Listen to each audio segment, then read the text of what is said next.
Assalamualaikum warahmatullahi wabarakatuh. Pada kesempatan kali ini, perkenalkan saya untuk memberikan tips untuk melatih siswa kreatif dan inovatif. Nah, yang pertama adalah bermain. Mengapa bermain? Karena bermain merupakan hal yang menyenangkan bagi siswa. Selain itu, bermain juga dapat menjadi sarana belajar bagi siswa. Dengan bermain, maka siswa akan lebih tenang, sehingga apa yang siswa lihat dan dengar akan mudah diingat dalam memorinya. Oleh karena itu, ajaklah anak untuk bermain dengan beragam permainan. Ingat, bermain yang tidak hanya sekedar menyenangkan, tapi dapat memilih permainan yang mendidik bagi siswa, tetapi tidak membuat siswa merasa tertekan atau terpaksa. Hal ini akan membuat anak memiliki banyak pengalaman yang memicu kreativitasnya. Sekali biarkan anak-anak bermain bersama dengan teman-temannya tanpa orang tua atau guru ikut campur di dalamnya. Hal ini akan membantu anak untuk berinteraksi dengan baik. Itu yang pertama. Untuk yang kedua, mengeksplorasi banyak tempat. Ajak siswa untuk berkunjung ke tempat di luar kelas, seperti hutan kota, kebun binatang, perpustakaan, pantai, sawah, kemudian lapangan, kemudian pusat perbelanjaan konvensional maupun modern, atau tempat yang tidak jauh dari sekolah. Tapi yang terpenting adalah siswa diajak untuk belajar di luar kelas. Dengan mengajak anak atau siswa belajar di luar kelas, maka siswa akan menemukan banyak hal baru yang mungkin sebelumnya belum pernah mereka rasakan atau jarang mereka rasakan. Hal ini akan memperkaya pengalamannya. Kemudian yang ketiga adalah memberi ruang untuk berkreasi. Untuk meningkatkan siswa berpikir kreatif, berilah ruang kepada anak untuk berkreasi sesuai apa yang anak inginkan. Jangan membuat patokan yang membuat anak merasa terbatasi. Hal ini akan membuat anak tidak berkembang sama sekali.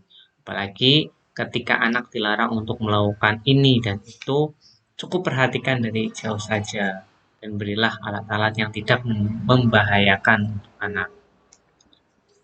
Kemudian yang selanjutnya membuat membuat sesuatu bersama atau bekerja kelompok. Ajaklah anak membuat proyek bersama, membuat kelompok kecil atau besar. Kemudian guru menentukan benda yang ingin dibuat dalam proyek ini, tapi jangan dibatasi apa yang akan mereka buat.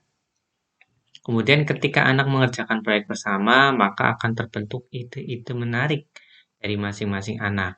Di sini anak akan belajar untuk memutuskan ide yang mana yang akan mereka gunakan untuk menyelesaikan proyek tersebut. Apakah dari salah satu anggota saja atau memasukkan semua ide menjadi satu.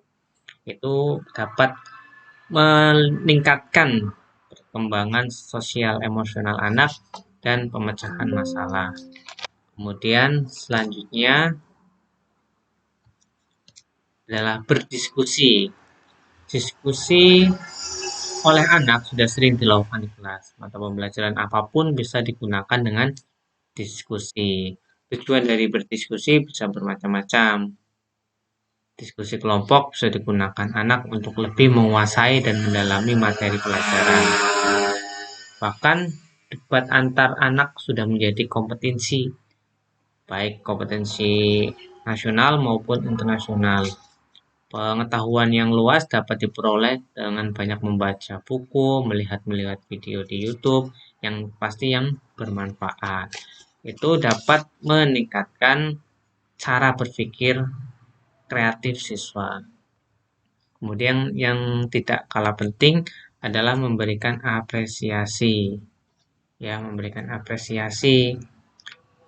Jangan lupa untuk selalu memberikan apresiasi kepada anak. Apresiasi tidak hanya diberikan kepada anak yang berhasil, tetapi kepada semuanya, karena semua anak telah melewati proses untuk menyelesaikannya.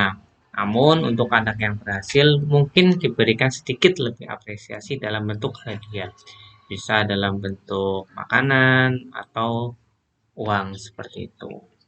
Mungkin itu yang dapat saya sampaikan. Kurang lebihnya mohon maaf. Wassalamualaikum warahmatullahi wabarakatuh.